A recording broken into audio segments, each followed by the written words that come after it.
Buying a blog on Flippa. Congratulations, you've won your first auction on Flippa. You've completed one of the most difficult parts, which is finding an investment grade blog that you can actually buy. Now it's time to focus on payment processing, which is the next big step, followed by transfer of ownership. Thankfully, Flippa offers a in-house escrow service, which makes everything a lot easier and safer for you.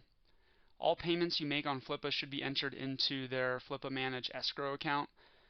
Escrow is where a buyer transfers the agreed amount of money to a third party, Flippa in this case, who will only release the funds to the seller when both you, the buyer, and the seller agree the transaction is complete. It'll kind of go like this. You'll send the funds to the escrow. You work with the seller to get all the assets transferred over to you. And once everything is good, green light, you release the funds and you own your site. This can take 1 to 2 weeks, so it's important you get things done and respond to messages promptly to move things along. It's very important that both you and the seller sign a couple documents, very, very important. The first one's a letter of intent, and the second one is a sale agreement. You can find both of these as templates in the helpful links document in the course materials.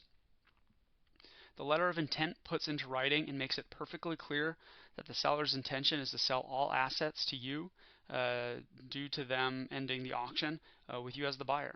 You want to do this first and foremost, ASAP. The sale agreement makes it clear that the transaction actually occurred between you and the seller. This is usually at the end of the process. It's also considered a bill of sale, and you can present it to your accountant and anyone else who requires proof of ownership.